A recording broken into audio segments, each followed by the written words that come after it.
answer that part of your question, certainly.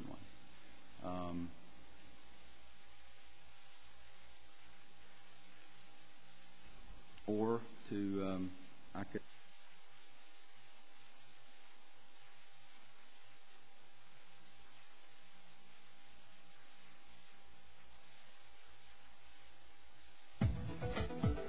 make reference to that in their letter.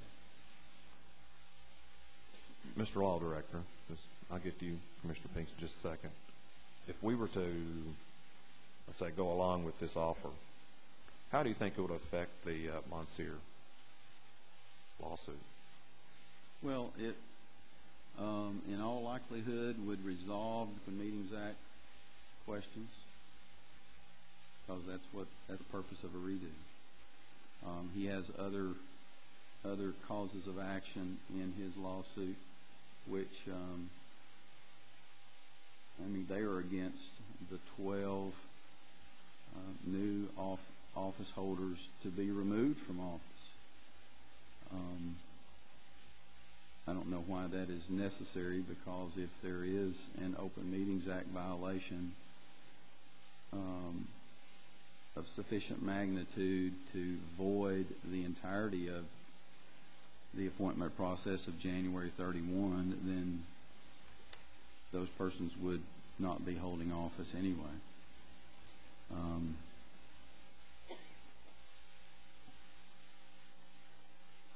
I think for the most part his lawsuit would go away. Wouldn't go away immediately. It takes some work. If any of you have ever dealt with Mr. Monsieur, you know that he doesn't go away quietly, and but we will continue with our defense, and certainly all 12, if you were still in the lawsuit, would continue with your defense, whether it be before a local chancellor or on appeal. Mr. Pinkston. I'm not on this committee, but I'd like to say something. John said there that this would not be an admission of guilt if we reach this settlement. But I feel like that if we go along with what the Sentinel wants to do, we're admitting guilt to the public out there. I believe that's the way they would proceed it. Now, I'm with Mr. Hammond over here. I don't think I know, has done anything to break the Sunshine Law. Now, the Sentinel is repeatedly put in there, and they've told everybody what we said up here, so I don't feel like we broke the Sunshine Law in these recesses, even because they're reporting everything that everybody said. But they have not named any commissioners, but they have said that several commissioners have omitted these meetings. Why don't they name them? Why are they not out there? They've talked about every one of us like we're dogs, like we're the biggest crooks in Knoxville, which we may be. I don't know that. But why don't they not name these people? Why did they not show us some evidence, like Mr. Hammond says, that we broke the law? Why should we settle on something that we think we're innocent of? Now, will they not have to come forward with you, John, in this lawsuit and tell you who these commissioners were that are meeting these meetings? As I've said, we will certainly conduct our own discovery, which would include asking for depositions of their reporters. Their reporters have certain privileges that, as reporters for the press, we would probably litigate those. Well, if anybody did break the Sunshine Law, these commissioners, whichever ones they were, 2 or 3, would that not just affect their votes the way they voted? They may not even voted for or against these people, or we could still throw their vote out and these people still may be in office. Why should we, as a commission, be held responsible for what we did in good faith? I'm for fighting the lawsuit, and Lord knows I hate to waste any taxpayers' money, especially at this time. But personally, I feel like that they're calling everybody here a crook, and they're trying to control what we did by intimidating us up here and wanting their way. Now, that's the way I feel about the newspaper and the news media, and they've attacked our families. They've attacked every one of us, I feel like. And I feel like that Mr. Jordan over here, he's been unjustly attacked. I didn't know what he had did, and I don't believe any other commissioner here did, but he done it when he was a juvenile. Well, they keep throwing this drug. I'm sorry, Mr. Jordan, about you selling drugs when you were a juvenile. Now, we appointed him. We didn't know it. But even if we did appoint him for that, knowing that, what's the difference in them recommendation on a person that was an adult that was sentenced to the penitentiary for selling drugs? That's the same thing in the vote, too. Yeah. I don't know. Maybe, and just maybe, this thing may be a little bit racially motivated where Mr. Jordan comes in. I don't know.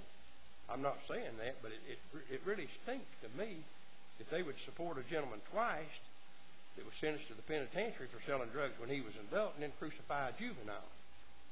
And I guess I'm, like I say, I'm not on this committee, but I'm for fighting it, and that's just the way I feel. Mr. Law Director, if the courts or whoever, say, found a violation, let's say by two commissioners on one particular vote, would it simply just null their votes, or would it null the whole appointment? In my opinion, I believe it would only affect the appointment of whoever it was that they were. That one appointment. So even if someone was unanimously appointed and there was only two of them that violated the Sunshine Law, it would still null the remainder of the votes. We would argue the equities of that, and basically that it would be inequitable for a court to find that someone who had received unanimous support by the commission, that certainly two votes would not have made a difference. We would argue that. How successfully? I will have to see what the chancellor says if that comes to that. Okay. Commissioner Ballard, did you have any? In Chancery Court, is it the plaintiffs go first and they've got to prove every element of the claim? That is still the law. There is a bill that has been pending since last year in the state legislature to shift the burden of proof to officials that are in office. Basically, if there is an allegation, that the burden of proof would shift to you to prove that you did not violate the act. As it stands now, the News Sentinel, their attorney, and then in the other case, they have to prove by preponderance of the evidence that there was a violation. But you'd still have, generally, all the depositions would have to be taken before you can move for a motion for summary judgment or a directed verdict. Can you get a directed verdict? A directed verdict, that's when you're at trial. But for motions for summary judgment, there's some discussion about motions being filed. Motions may be filed soon without depositions being taken. I mean, there are certainly mechanisms in place where persons can sign and you can file affidavits in support of your position. And there's arguments to be made that should end the discovery, but it'll be up to a chancellor to decide whether discovery ends there, or if you're in for a penny, you're in for a pound, and you're involved throughout the litigation, however long that may be. If you're personally sued, that may end up being expensive, but it's part of the process. There's not much we can do about